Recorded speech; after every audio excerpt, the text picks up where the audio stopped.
Bien, rebonjour à tous. On va commencer cette session sur... Alors qu'on avait intitulé au départ « L'avenir de l'immortalité ». Alors on va toujours traiter de l'immortalité, puisque le dernier livre de Laurent Alexandre, qui est d'ailleurs plutôt une nouvelle édition de son livre sur l'intelligence artificielle et sur ChatGPT, introduit cette notion de l'immortalité. Et donc, Laurent Alexandre est évidemment le plus grand pédagogue du transhumanisme dans notre pays, un fidèle des rencontres de l'avenir.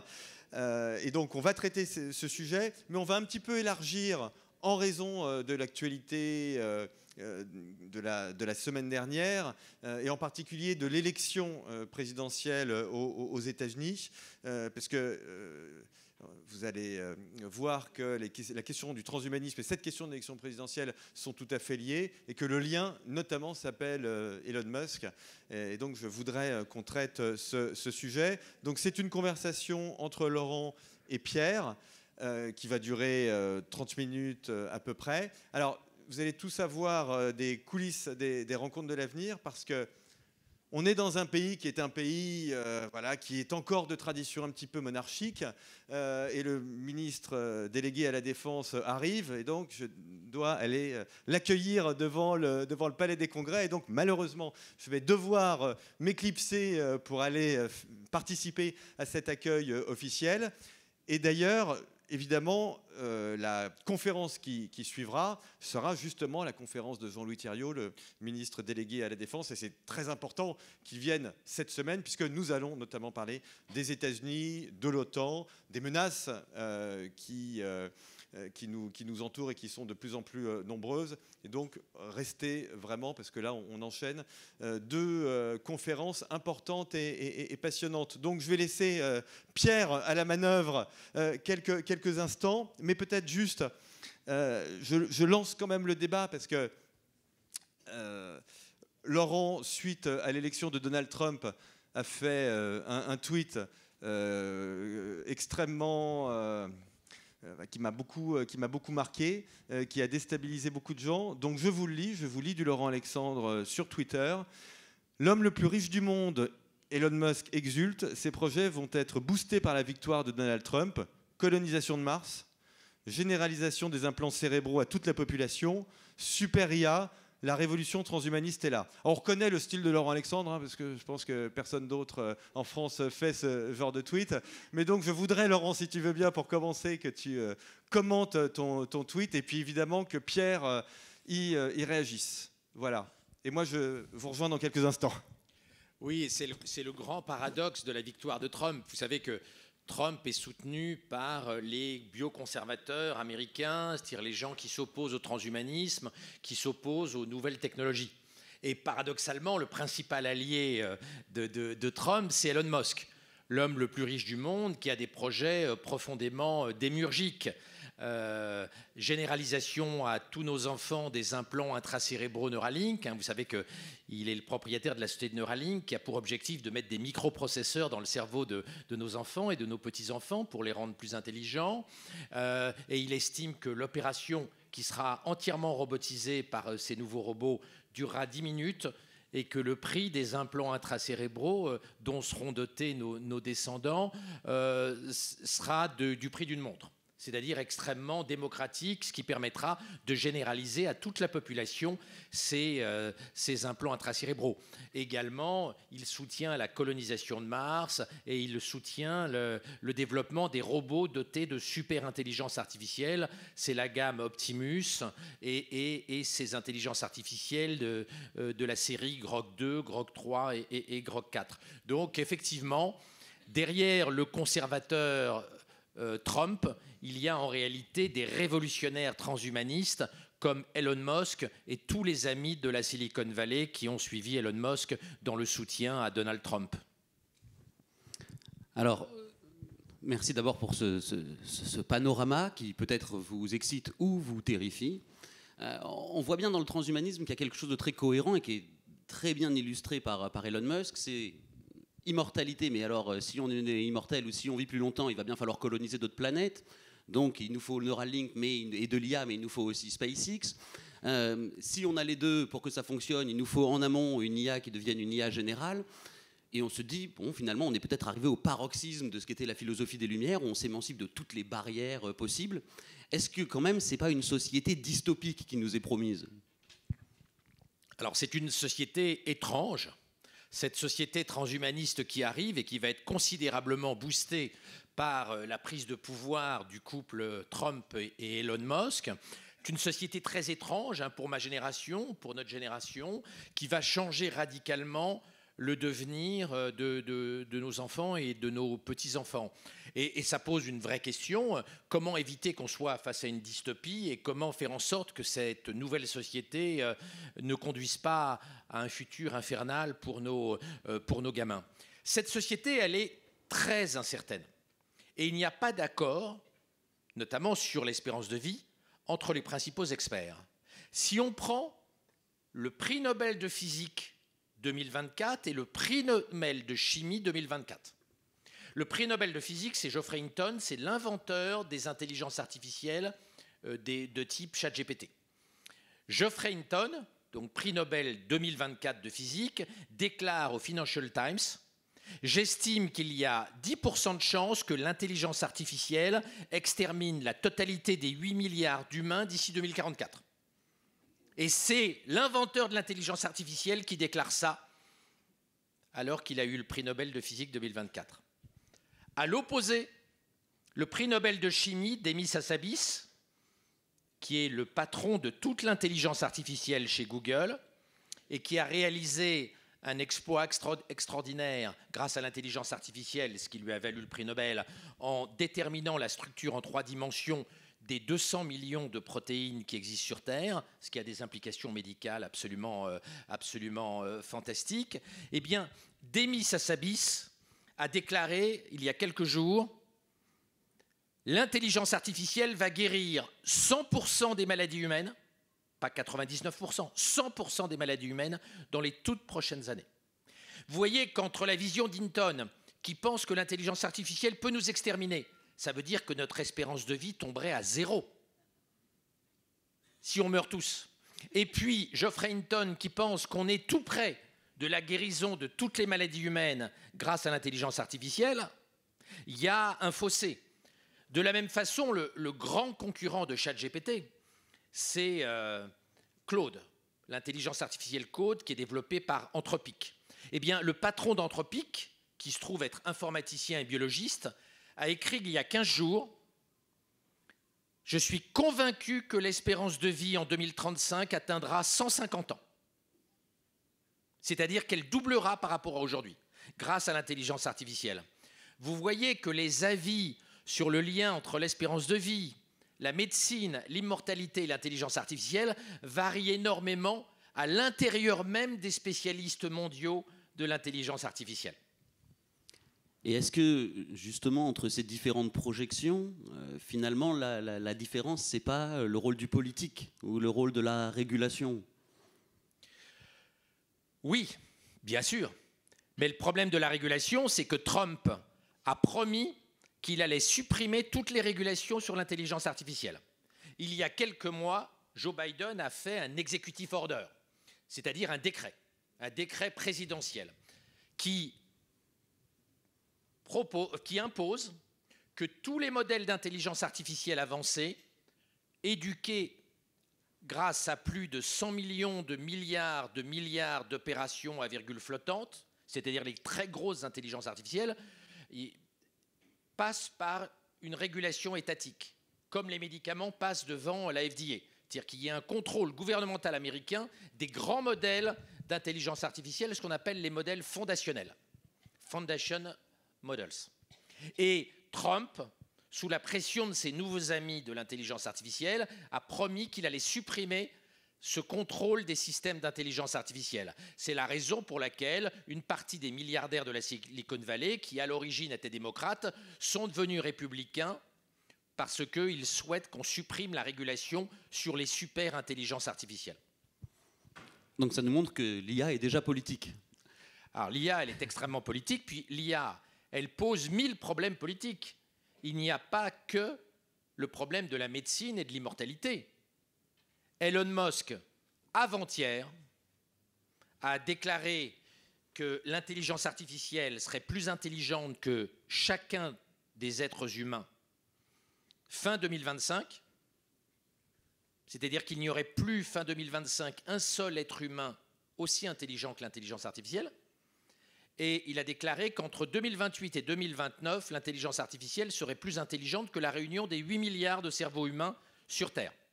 Sam Altman, l'inventeur de ChatGPT, que vous utilisez tous, j'imagine, Sam Altman a déclaré hier que le dépassement de l'intelligence humaine par l'intelligence artificielle aurait lieu courant 2025. Donc, les sujets, les enjeux politiques, ils sont immenses. Comment transforme-t-on l'école, l'université, le monde du travail, l'hôpital, au moment où l'intelligence artificielle nous dépasse? Et puis, on a un autre problème politique considérable, qui est que on commence à avoir une non-complémentarité entre l'intelligence artificielle et l'intelligence humaine. Jusqu'à maintenant, on était persuadé que intelligence artificielle plus homme, ce serait toujours supérieur à intelligence artificielle sans homme. Or, 2 études, dont une grosse étude de Google, l'étude AMIE, a montré qu'en médecine, intelligence artificielle plus médecin, eh ben, ça donne de moins bons résultats pour les malades qu'intelligence artificielle sans docteur. Ce qui pose, vous l'avez compris, un problème philosophique, un problème politique et un problème médical important. Cela signifie aussi que les études de médecine ne sont pas du tout adaptées à l'ère de l'intelligence artificielle, car il est inacceptable que de rajouter un médecin à l'intelligence artificielle, ça diminue la qualité des soins. Il est inacceptable que de rajouter un médecin en chair et en os comme moi à l'intelligence artificielle, ça diminue la qualité des diagnostics pour les malades. Vous voyez que les problèmes politiques qui vont se poser à l'ère de l'intelligence artificielle sont multiples. On pourrait également parler des robots. Donc, on en parlait tout à l'heure, Elon Musk a l'intention de fabriquer 100 millions de robots humanoïdes hyper intelligents chaque année. Comment régule-t-on ça? Comment laisse-t-on de la place sur le marché du travail à nos enfants et à nos petits-enfants à l'ère où on va avoir des robots super intelligents travaillant 24 heures sur 24 et coûtant beaucoup moins cher qu'un ouvrier? Alors, j'aimerais quand même faire 2 critiques qu'on n'entend pas beaucoup, mais qui me paraissent pourtant assez légitimes. La première, c'était cette remarque de Peter Thiel qui semble nous dire, bon, peut-être qu'on s'emballe un peu. Il disait, regarde, on pensait en 2020 avoir des voitures volantes, on a eu 180 signes sur Twitter. Et la deuxième, c'est, jusqu'à présent, toutes nos théories, notamment en économie, les théories du capital humain, elles nous disent, plus on a des gens intelligents autour de nous, et plus on s'épanouit, et plus on devient nous-mêmes intelligents. Est-ce que là, le fait d'avoir une intelligence qui soit artificielle transforme fondamentalement ça? Est-ce que je ne serais plus bête si j'apprends et si je vis au contact d'IA et d'humains augmentés que ça a été le cas lorsqu'on a mis l'éducation pour tout le monde? C'est une bonne question. Comment va évoluer notre intelligence à l'ère de l'intelligence artificielle? C'est une vraie question politique. On parlait des implants Neuralink. Alors, Elon Musk, pour l'instant, les implants d'Elon Musk n'augmentent pas l'intelligence. Ils sont utilisés pour traiter des maladies. Mais il a comme objectif que ces implants augmentent l'intelligence de nos gamins et de nos petits-enfants. Et puis, à côté de ça, les premières sociétés organisant la sélection embryonnaire pour fabriquer des bébés plus intelligents arrivent. Là, la semaine dernière, une société américaine vient de commercialiser la première offre de sélection embryonnaire pour sélectionner le bébé le plus intelligent. C'est-à-dire pour 50 000 $, ils vous fabriquent 100 bébés à partir des spermatozoïdes et des ovules, du papa et de la maman. Ils fabriquent 100 bébés en éprouvette, ils analysent l'ADN des 100 bébés et ils vous permettent de choisir le bébé qui va avoir le plus grand quotient intellectuel, qui va être le plus intelligent parmi les 100 bébés. Vous voyez que comme réponse au développement incroyable de l'intelligence artificielle, on a une tentation eugéniste, soit sous la forme électronique avec les implants intracérébraux d'Elon Musk, soit par la sélection embryonnaire. Et contrairement à ce que vous pensez, l'opinion américaine, elle devient favorable à ces techniques. Un grand sondage fait par le magazine Science, qui est la plus grande revue scientifique au monde avec Nature, montre que 38% des Américains souhaitent sélectionner en éprouvette le bébé le plus intelligent pour qu'il fasse de meilleures études et qu'il soit complémentaire de l'intelligence artificielle, c'est-à-dire qu'ils puissent trouver du boulot face à l'intelligence artificielle. Et 28% des Américains vont plus loin, ils sont favorables à ce qu'on modifie l'ADN de leur bébé pour que le bébé soit plus intelligent.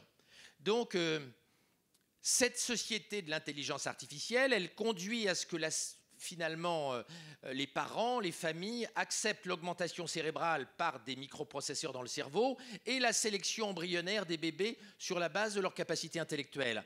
C'est bouleversant, philosophiquement, politiquement, médicalement, et pour les médecins comme moi. On n'est pas habitué à faire de l'eugénisme, on n'est pas habitué à mettre des puces électroniques dans le cerveau des gamins pour les rendre plus intelligents, on n'est pas habitué à sélectionner les gamins en éprouvette pour choisir le plus intelligent possible des gamins. Donc ce monde de l'intelligence artificielle, il est finalement très démiurgique, il est très clivant, il est très troublant politiquement parce qu'il conduit à un modèle de société en décalage total avec l'idéologie judéo-chrétienne dans laquelle nous avons été bercés lors de notre enfance et lors de nos études. Donc c'est bien, en admettant que ça marche, mais c'est bien un modèle de société. Est-ce qu'on peut avoir dans ce cas-là, parce qu'il y a quelque chose de très viral, c'est un peu comme Internet, est-ce qu'on peut avoir ici des modèles de société différents? Ce que j'entends par là, c'est est-ce que les Européens, par exemple, peuvent dire nous, on ne veut pas de ça, on régule, on empêche, ou est-ce que tu considères que c'est de toute façon une sorte de sens de l'histoire qui est irrépressible? On voudrait pouvoir avoir le choix. Que vont devenir nos gamins s'ils ont 100 de quotient intellectuel à l'ère de la super intelligence artificielle, pendant que les gamins chinois et californiens, ils ont 180? Que deviendraient nos enfants si nous ne les augmentons pas?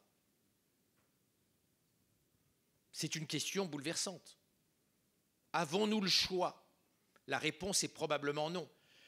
Je disais tout à l'heure, le quotient intellectuel de l'intelligence artificielle croît de 2 points chaque mois.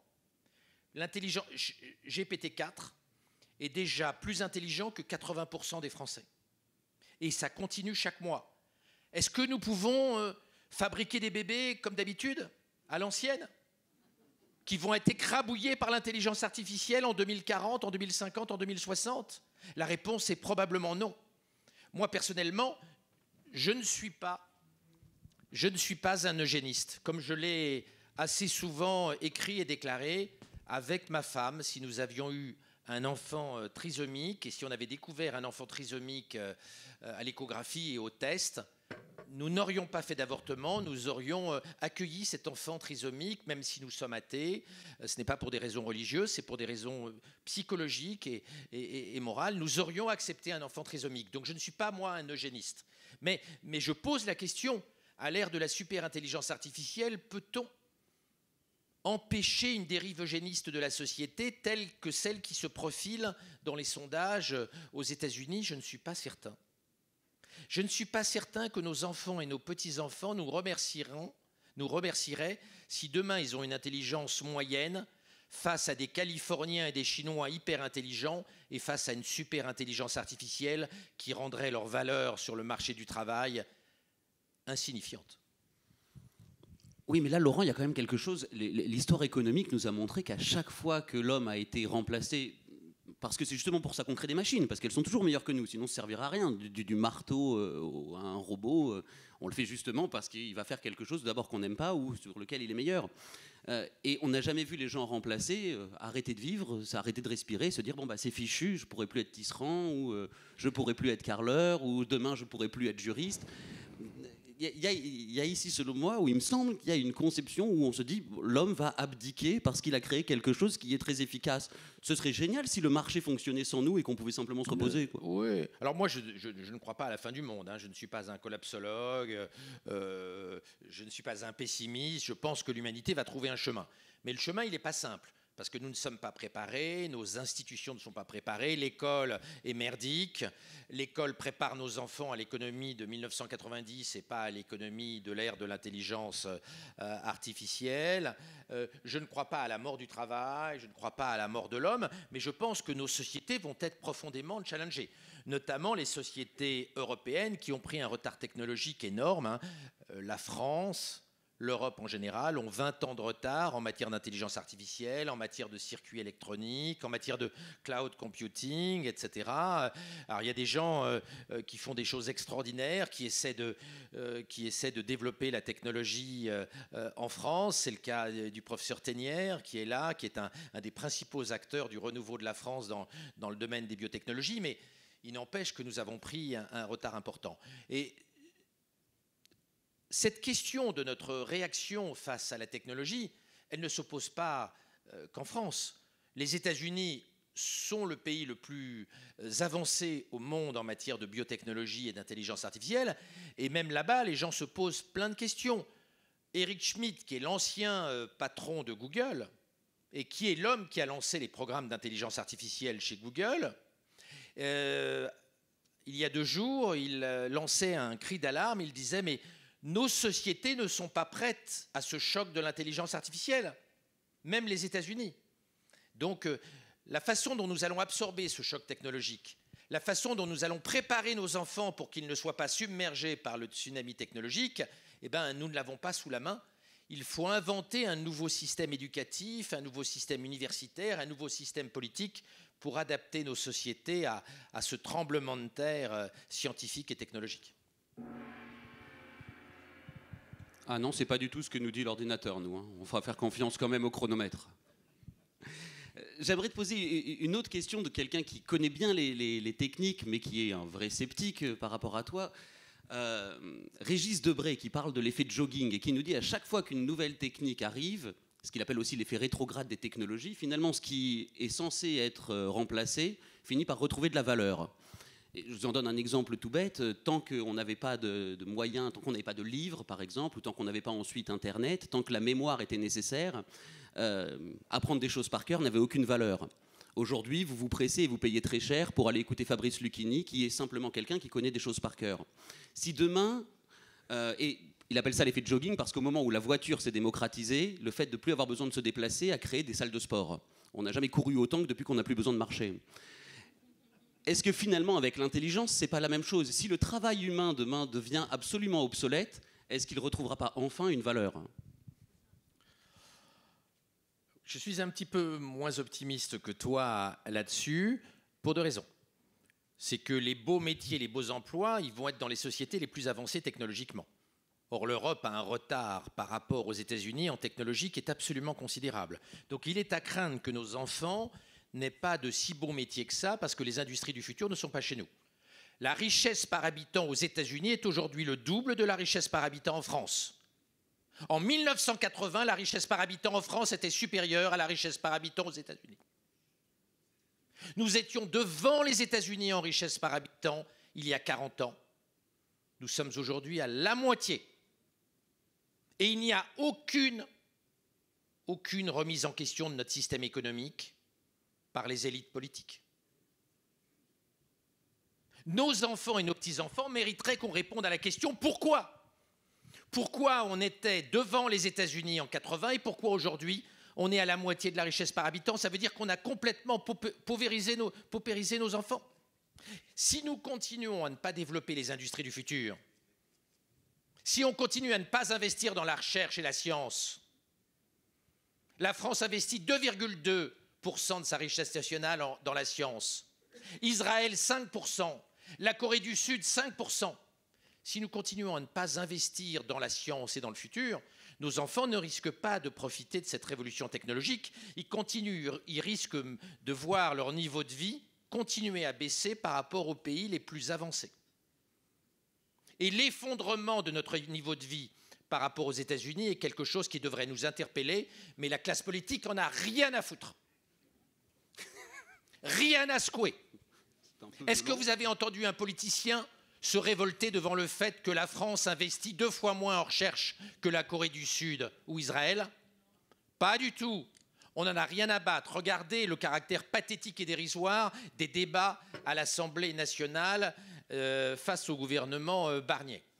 Donc, moi, je suis moins optimiste que toi pour qu'on trouve une bonne place à nos enfants, qu'ils aient des emplois intéressants et bien payés. Il faudrait qu'on rentre davantage dans cette économie de la science, qu'on arrête de casser les branches technologiques, qu'on investisse davantage. Prenons juste 2 exemples. L'Europe était de très loin, il y a 20 ans, la première puissance mondiale en matière de télécom et de téléphone.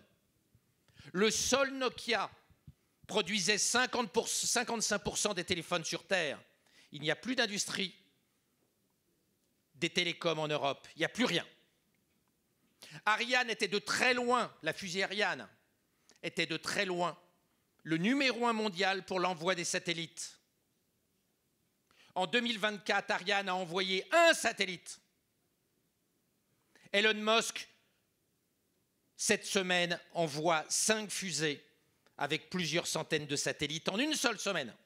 Et vous avez tous vu sa super fusée qui est accrochée par ses bras, pilotée par intelligence artificielle, il y a quelques semaines. Donc, nous n'avons pas développé les industries de l'avenir. On a laissé crever Ariane, qui est en train d'être écrabouillée par Elon Musk. Écrabouillée par Elon Musk. On a laissé l'industrie informatique et télécom être laminée. Et de quoi s'occupe la classe politique? Du Doliprane, qui est une molécule qui n'a aucun intérêt, que n'importe quel connard, que n'importe quel industriel de la chimie sait fabriquer en tonnes entières, et qu'en plus, qui n'est pas fabriqué en France, puisque Sanofi le met en boîte en France, mais en fait le produit est intégralement importé d'Asie. C'est un non-enjeu. Et on n'a parlé que de ça, et vous avez même vu que la France Insoumise proposait de nationaliser Sanofi pour garder le Doliprane, qui n'est même pas fabriqué en France. Donc c'est vrai que je suis un peu inquiet pour nos gamins, parce qu'ils vont vivre dans un pays qui est en train de se sous-développer en matière scientifique et technologique. Et au moment où l'industrie, l'économie va être complètement réorganisée par l'intelligence artificielle et la robotique dotée d'intelligence artificielle, ça m'angoisse un peu pour mes gamins et pour les vôtres.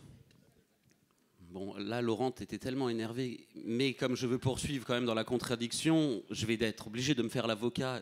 Merci pour ce moment de LFI. Non, j'exagère, mais je vais te poser une question encore plus... Tu peux pas dire que Ariane n'est pas en train de crever. Je suis d'accord sur l'aspect technique. J'aimerais qu'on revienne au-delà des problématiques qui sont des problématiques politiques, et c'est vrai qu'il y a certainement un vrai manque de hauteur de vue sur les implications de ces développements techniques. Mais si je reviens sur le début du propos, le vrai problème, selon toi, tient principalement au QI ou à l'écart d'intelligence. Alors, il nous reste 3 minutes. Question d'agrègue, mais à quelqu'un qui est capable de penser aussi vite qu'une IA, est-ce que finalement la vie humaine est réductible au QI? Bien sûr que non. Notre dignité est indépendante de nos capacités intellectuelles. C'est bien pour ça, comme je disais tout à l'heure, qu'avec ma femme, nous n'aurions pas avorté si nous avions eu un enfant trisomique. Parce que la dignité d'un enfant ne dépend pas de ses capacités intellectuelles. Une fois qu'on a dit ça, et au-delà de ma conviction personnelle sur ce sujet, dans une économie de la connaissance où l'intelligence artificielle galope, il est clair que les gamins malins et innovants auront de meilleurs emplois que les gamins pas innovants et pas malins. Donc oui, à l'ère de l'intelligence artificielle qui galope, l'intelligence d'un gamin est un facteur favorisant une jolie carrière, une carrière intéressante. Donc un individu ne se résume pas à son intelligence, et mes prises de position morale sur la trisomie 21 le montrent, ma conviction est très forte là-dessus. En revanche, je suis convaincu qu'un enfant malin se débrouillera mieux face à l'intelligence artificielle qu'un gamin moins malin. Mais est-ce qu'on ne peut pas avoir finalement, et donc je reboucle avec cette idée chez Debré, à la limite, bon, des machines qui nous dépassent des machines qui nous dépassent, des machines qui nous surpassent, et puis finalement, 2 types de sociétés qui cohabitent, ceux qui disent, bon, ben, on joue le jeu à fond et on continue la concurrence avec l'IA et on se câble ou on sélectionne nos enfants, et puis ceux qui se disent, on va trouver une façon d'être heureux dans des micro-communautés où on vivra avec de la sous-IA ou sans ces techniques et on se débrouillera entre nous. Si l'Occident sort de la course à l'intelligence artificielle, je peux vous promettre une seule chose. Nos petits-enfants auront mandarin comme première langue et français comme option langue régionale. Mandarin, tu crois vraiment à l'IA mandarin? Nous ne pouvons pas sortir, l'Occident ne peut pas sortir de cette course. Sinon, les dictatures, et notamment la dictature chinoise, prendront le lead face à l'Occident. Donc je ne crois pas à la possibilité à l'ère de l'intelligence artificielle de vivre dans nos gentilles communautés type Larzac, avec José Bové comme gourou et prédicateur, avec Sandrine Rousseau comme commissaire politique et vert. Je n'y crois pas. À l'ère de l'intelligence artificielle, si nous voulons donner un avenir à nos gamins, nous ne pouvons pas ne pas suivre cette bataille technologique qui a des ramifications très importantes, y compris sur le plan militaire. Et le ministre Thériault connaît parfaitement tous ces enjeux du développement de notre défense nationale à l'ère de cette intelligence artificielle qui galope de jour en jour. En 30 secondes pour conclure, mais tu parlais d'IA où on aurait mandarin du coup. Est-ce que vraiment c'est l'IA chinoise, tu vois ça comme une possibilité de développement aussi forte que l'IA américaine? Mais non, j'ai dit si l'Occident n'investit pas, il restera la Chine et ses intelligences artificielles dictatoriales, et ce n'est pas le destin que je nous souhaite. Donc nous ne pouvons pas, nous l'Occident globalement, c'est-à-dire je parle de l'Amérique et de nous l'Europe, nous ne pouvons pas ne pas participer à cette bataille technologique. L'avenir de nos gamins en dépend, et il faut maintenant se ressaisir parce que, y compris dans le domaine militaire, le retard qu'a pris l'Europe, il est absolument considérable. Et pour finir sur une touche militaire, je vous invite à voir l'expérimentation que le Pentagone a fait entre mars et juin dernier, où le Pentagone a comparé des F-16, des avions F-16 pilotés par intelligence artificielle et des avions F-16 pilotés par les meilleurs pilotes de l'aviation américaine. Et les F-16 pilotés par intelligence artificielle ont écrabouillé les F-16 pilotés par les meilleurs pilotes américains. C'est vous dire à quel point l'avenir de notre défense nationale, de notre sécurité, est elle aussi dépendante de l'intelligence artificielle. Et là encore, c'est un sujet que connaît parfaitement le ministre Thériault. Bon, alors si les machines font aussi la guerre à notre place, peut-être que c'est pas mal pour notre immortalité. Merci Laurent.